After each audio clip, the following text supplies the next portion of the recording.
नमस्कार। स्वागत है आपका मेरे यूट्यूब चैनल सुनो कहानी में। आज मैं आपको सुना रही हूँ मेरे द्वारा लिखी धारावाहिक कहानी घुंघरू का भाग नंबर 7। सारी बात बताकर चंदन मुझसे बोला, अब तुम ही बताओ, किसी की ज़िंदगी नर्क में डालकर कैसे मैं खुश रह सकता हूँ। जो दुख अथवा कष्ट मेरे कारण मेरे माता पिता ने उठाए हैं, उससे कहीं अधिक दुख मैंने घुंघरू और उसके परिवार वालों को पहुंचाए हैं। मैं तो ये समझता हूँ कि मुझे मेरे पिता की मौत पर कोई अचरज नहीं है। मुझ जैसे पुत्र को जन्म देने पर उन्हें यही सज़ा मिलनी चाहिए थी। मुझे दुख है कि मैंने अपने जीवन में इतना बड़ा पाप किया जिसका प्रायश्चित मैं कई जन्मों तक नहीं कर सकता। इतना कहकर वह फूट फूट कर रोने लगा। उसकी आंखों में असीम दर्द था। चंदन की बातें सुनकर मुझे अपना होश नहीं रहा। मैं निशब्द हो गया। मेरी ज्ञानेंद्रियों ने कोई प्रतिक्रिया नहीं दी। चंदन इतने सालों से कितने बोझ में दबा हुआ था। उस लड़की पर क्या बीत रही होगी, पता नहीं वह किस नर्क में जी रही होगी। दोपहर से शाम हो गई। उसकी बात सुनकर कुछ देर तक माहौल में गमगीन उदासी छाई रही, जिसने सर्दी की खूबसूरत शाम को उदासी का जाम पिला दिया। हम दोनों छत के उस बन्ने पर बैठे थे जो शायद 2 दशक पुरानी थी और लगभग अपना रंग छोड़ रही थी। मैंने अपना दाहिना हाथ अपने माथे और आंखों पर 2-3 बार फेरा और एक लंबा सांस लिया। मुझे समझ में नहीं आ रहा था कि मैं क्या बोलूं, फिर भी बोलना ज़रूरी था, क्योंकि भाषा एक ऐसा माध्यम है, मनुष्य के सुख दुख में अपने बराबरी की हिस्सेदारी डालता है। मैंने उसे हौसला देते हुए कहा कि एक ज़िंदगी के साथ बहुत सी ज़िंदगियां जुड़ी होती हैं, इसलिए अब तुमने बहुत से फैसले करने हैं। अपनी ज़िंदगी को नए सिरे से जीना है। तुम ऐसे हाथ पर हाथ धर कर बैठे नहीं रह सकती। तो मैं क्या करूं? सब कुछ भूलकर शादी कर लूं? कुछ तो करना ही पड़ेगा। तुमने पहले भी कई ज़िंदगियां ख़राब की और आज भी यही कर रहे हो। कम से कम तुम तो मुझे समझो। लेकिन चंदन, ये ज़िंदगी है, ऐसे नहीं रुक सकती।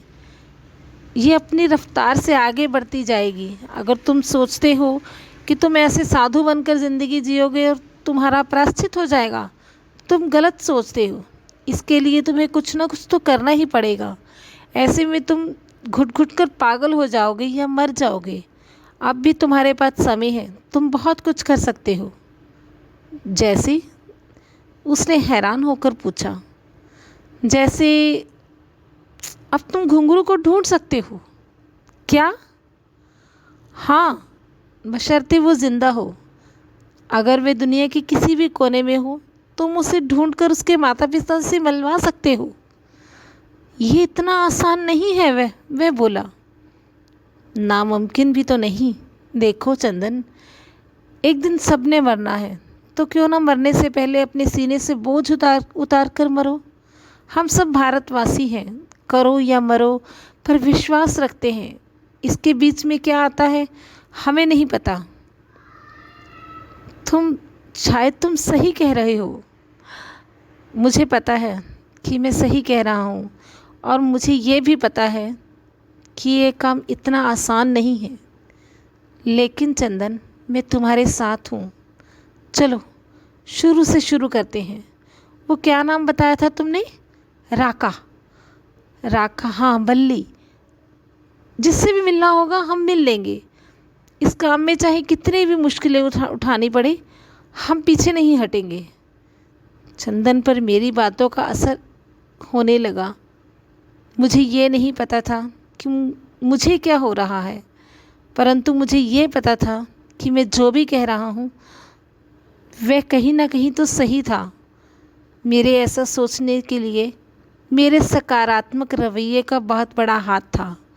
सकारात्मक रवैये के कारण आप हमेशा ऊर्जा से भरपूर रहते हो। वह ऊर्जा हमें कभी भी हारने नहीं देती, यह मेरा विश्वास है। चंदन पूरी तरह से उत्साहित हो गया।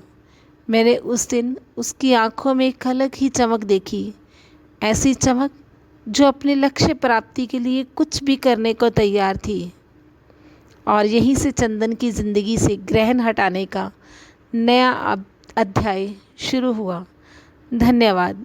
आगे की कहानी जानने के लिए मेरे यूट्यूब चैनल सुनो कहानी को सब्सक्राइब कीजिए, मेरी कहानी को लाइक करो, शेयर करो। धन्यवाद।